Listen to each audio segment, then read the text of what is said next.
नमस्कार प्यारे साथियों, आज हम लोग ऐसे प्रश्न श्रृंखला को हम लेकर के आए हैं जो हाँ से हर परीक्षाओं में प्रश्न पूछे जाते हैं। विशेष रूप से हम कह सकते हैं कि रेलवे ग्रुप डी और यूपी पेट के दृष्टि से ये जो प्रश्न का श्रृंखला आज का होगा बहुत ही महत्वपूर्ण होगा। तो आइएगा हम प्रश्न को स्टार्ट करते हैं, क्वेश्चन को स्टार्ट करते हैं। तो देखिएगा, कह रहा है यदि √4225 बराबर 65 हो तो √42.25 प्लस √0.425 का मान क्या होगा।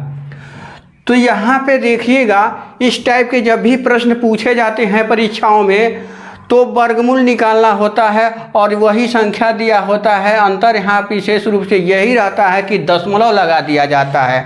कड़ी में चाहे अगर वर्गमूल निकालना है चाहे घनमूल निकालना है, संख्या निकाल के दिया रहता है तो वही संख्या रहती है अंडर रूट में या कड़ी में या घनमूल में।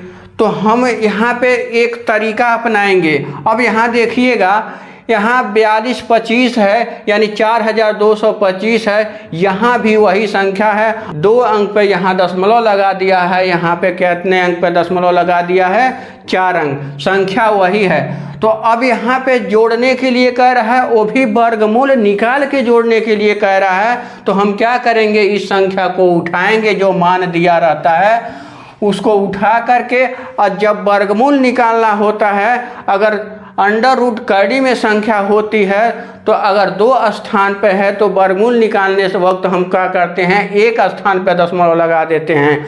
अगर 4 स्थान पे दशमलव है तो हम क्या करते हैं, वर्गमूल निकालते समय 2 अंक पे दशमलव लगा देते हैं। तो देखिएगा, अब इनका वर्गमूल निकाल करके हमको क्या करना है, जोड़ना है। तो संख्या वही है, संख्या यही है, अंतर क्या है, यहाँ 2 अंक पे दशमलव है, यहाँ पे 4 अंक पे दशमलव है। मान निकाल दिया है, मान कितना है, 65। हम 65 को उठा लेंगे। अगर इसका हम अगर वर्गमूल निकालेंगे तो कितना हो जाएगा, 6.5। यहाँ पे क्यों 6.5 होगा, 2 अंक पे दशमलव है, वर्गमूल जब निकालेंगे तो 1 अंक पे दशमलव निकालेंगे। अब यहाँ प्लस है, फिर क्या करेंगे, प्लस लिखेंगे। अब यहाँ पे 4 अंक पे दशमलव है तो हम वर्गमूल जब निकालेंगे तो इस संख्या को उठाएंगे, तो इस संख्या में 2 स्थान पे हमको क्या करना है, दशमलव लगा लेंगे। 2 स्थान पे क्यों लगाएंगे, क्योंकि यहाँ पे 4 अंक पे दशमलव है। तो प्लस करेंगे, 0.65 लिख लेंगे। अब क्या करना है, इसको क्या करना है, जोड़ना है।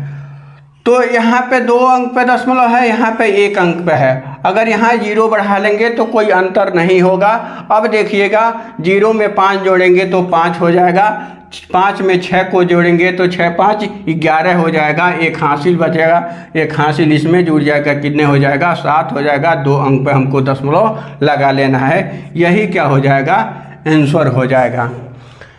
प्रश्न के श्रृंखला में हम क्या करते हैं, दूसरे नंबर पे चलते हैं। कह रहा है कि यदि अंडर रूट कड़ी में 45 प्लस 2 अंडर रूट 5 कड़ी में 5 बराबर 11.18 हो तो कड़ी में 180 प्लस 4 कड़ी में 5 का मान क्या होता है। जब ऐसे प्रश्न दोस्तों परीक्षाओं में आ जाए तो हमको फर्स्टली जिसका मान दिया रहता है उसी रूप में जो जिसका मान निकालना होता है, इसी रूप में हमको क्या करना है, कन्वर्ट करना होता है। यही हमको माइंड हमेशा सेट करना होता है।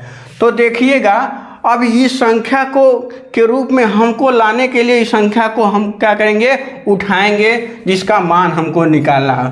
तो मान हमको किसका निकालना है, कड़ी में 180 और प्लस 4 कड़ी में 5 का। अब यहाँ क्या करेंगे, अब हमको 45 लाना है। तो 45 का इस 180 में क्या जोड़े, क्या घटाएं, क्या गुणा करें कि मान हमारा कितना आ जाए, 145 आ जाए यहाँ पे। तो 45 लाने के लिए हमको यहाँ क्या करना है, 4 गुणे हम यहाँ लिख सकते हैं 45। 45 में 4 का गुणा करेंगे तो कितना हो जाएगा, 180 हो जाएगा। अब यहाँ प्लस 4 कड़ी में 5।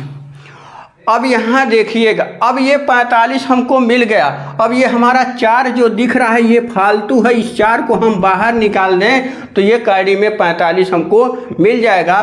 तब इसको बाहर निकालेंगे तो देखिएगा ये 4 हो जाएगा। अगर 4 का हमको वर्गमूल निकालना है तो 2 हो जाएगा और कड़ी में क्या हो जाएगा 45, यानी इसमें से 2 बाहर आ जाएगा।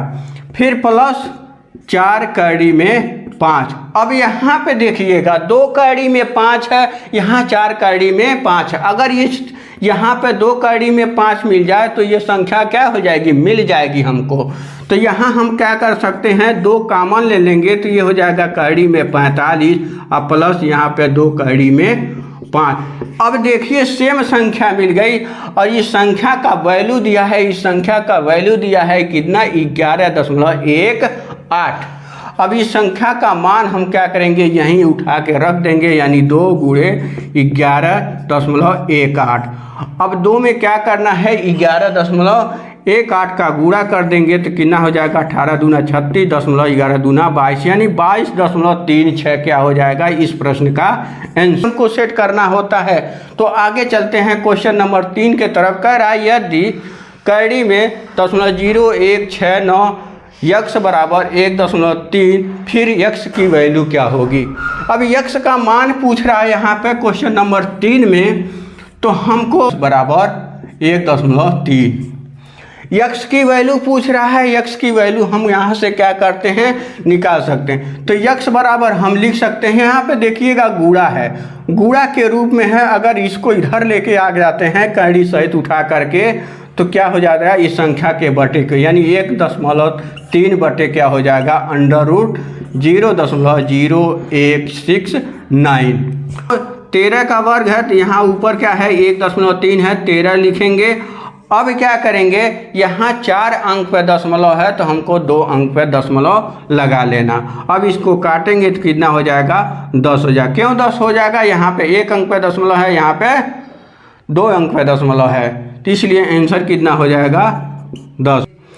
आगे चलते हैं क्वेश्चन नंबर 4 की तरफ। कह रहा है यदि अंडर रूट कड़ी में 0.0169 यक्स बराबर 1.3 हो तो यक्स का मान क्या होगा। अब हम क्या करते हैं, छोटी छोटी गलतियां कर देते हैं प्रश्न को लगाने में। तो यहाँ दिया है 0.0169 यक्स बराबर 1.3। अब क्या करेंगे, हम यहाँ दशमलव को हटाएंगे। दशमलव को अगर हटा दे तो क्वेश्चन को आसानी से सॉल्व कर सकते हैं।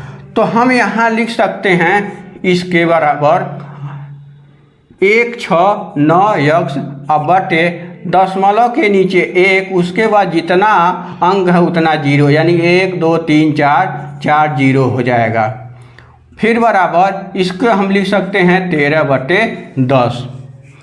अब क्या करेंगे, करड़ी को हटाएंगे। करड़ी को हटाने के लिए हम क्या करते हैं, दोनों पक्षों में हम क्या करते हैं, वर्ग कर देते हैं। तो यहाँ लिख सकते हैं दोनों पक्षों में वर्ग करने के लिए तो हम या क्या करेंगे, 169 यक्स बटे 10,000 का वर्ग बराबर 13/10 का वर्ग। अब ये हो जाएगा, जब इसका हम वर्ग करेंगे तो ये कड़ी में है तो कड़ी समाप्त हो जाएगी। तो कड़ी समाप्त हो जाएगी तो ये कितना हो जाएगा, 169 यानी 169/10,000 और बराबर 169/10 का वर्ग 100। 13 का वर्ग 169 और 10 का वर्ग 100। अब 100 ऊपर देखिए, जब भी बराबर के इधर उधर संख्याएं रहती हैं तो ऊपर का ऊपर से कटता है, नीचे का नीचे से कटता है। तो ये इससे कट जाएगा कितने बार में, एक बार में। अब यहाँ 2 0 से ये 2 0 कट जाएगा, यानी यक्स बराबर क्या हो गया, यहाँ कुछ नहीं बचा तो क्या बचा, 1 बचा। यहाँ कितना बचा, 100 बचा। और इसका हम इधर गुणा कर देंगे तो कितना हो जाएगा, 1 में 100 का गुणा करेंगे तो 100 हो जाएगा। यानी इस प्रश्न का आंसर क्या हो जाएगा, 100। आप लोगों को अच्छा लगे तो हमारे चैनल को जरूर सब्सक्राइब करिए। फिर मिलते हैं नेक्स्ट वीडियो में, तब तक के लिए बाय बाय।